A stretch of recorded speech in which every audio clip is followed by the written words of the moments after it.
I've seen a couple of your videos in the past, and one of them I thought was interesting that you said every cancer can be cured in 2 to 6 weeks.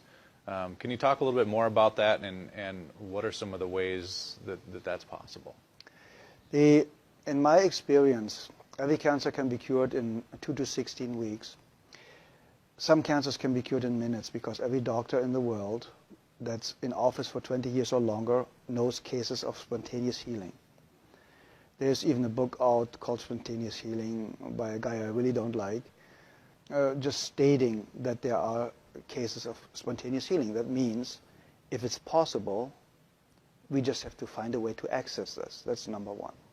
The second, you get rid of acidosis and toxemia. The second, the body gets alkaline and oxygen rich. With juicing a lot of greens like chlorophylls, everything that's green has a lot of chlorophyll, gives the body a lot of oxygen. Getting your body alkaline with good calcium, with good nutrition, with good trace supplements, trace minerals, will help to alkalize the body. So that means the second you are alkaline, the cancer already stops. It can take a couple of days, a couple of weeks, but it stops. You get the body to a healing pH level, which the pH scale goes from 0 to 14, so 7 is neutral, and you need to be slightly alkaline. 7.36 is ideal. But in the healing phase, you should go up to 7.5. It's a little bit over-alkalizing the system. A great friend of mine, Dr. Martin in Germany, is using oxygen more step therapy, for example, where you take the blood out, get ionized oxygen, and to lead the blood back in. And you do this 12 times, and you have basically brand new blood like a newborn baby. So you already eliminated the lack of oxygen. You see the blood coming out looks like black. They put the oxygen in and it becomes pink. And it's like legal doping. You get it and you feel so energized and you're so vital. What my MDs in Europe use is vitamin C injections, intravenous vitamin C injections, 100 cc's a day, 3 times a week. That's what we used in certain cases more often.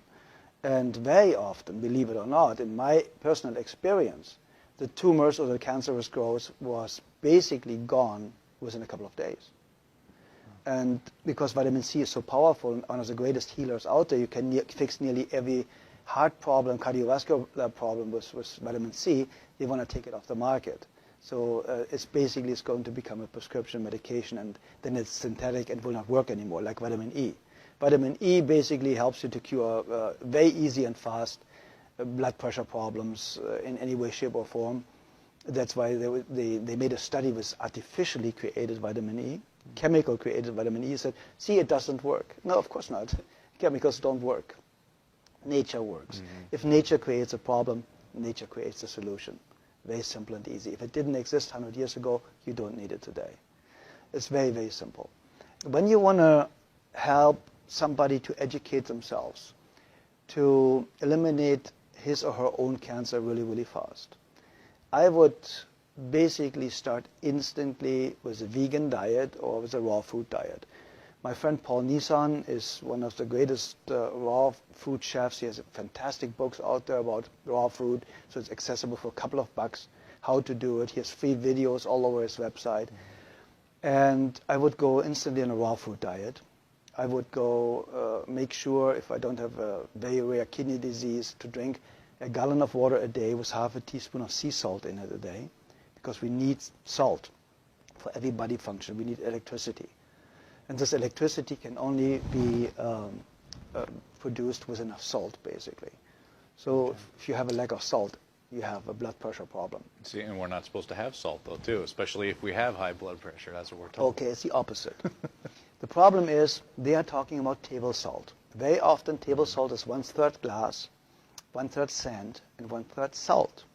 So the glass or the sand is scratching the arteries, and they start to bleed. So now cholesterol goes there to stop it to make you survive, to stop it from bleeding, so that you don't bleed to death internally. So now they say the cholesterol all of a sudden is the cause of the high blood pressure because it narrows the bloodways. And that's completely absurd, because you die of not enough cholesterol. You do not die of too much. There are people with a cholesterol of 600, perfectly healthy, never been sick in their lifetime. So what do you do with a patient in a burn unit? You give them 20 to 25 hard-boiled eggs a day, because they know only cholesterol can rebuild brand new healthy cells really, really fast. Nearly 87% of a cell is built from cholesterol. So where does the new cell potential or foundation come from if you have a lack of cholesterol? Everybody should have at least 250 combined cholesterol. And then they tell you LDL and HDL are good and bad cholesterols. It's not even cholesterol. It's a protein that transports cholesterol. So they are too stupid to even narrow it down the right way. So if you look at the facts and if you look what they know and what they don't know, you know that Dr. Gary Null stated it, and a lot of other people, the medical profession, the medical doctor statistically has the shortest lifespan of 56 years of age, the highest abuse rate of alcohol and drugs, the highest suicide rate, only the psychiatrist is higher. And so you go to somebody that has the lowest lifespan, highest suicide rate, highest drug abuse rate, to ask them how to have a healthy, happy, long life. Yeah.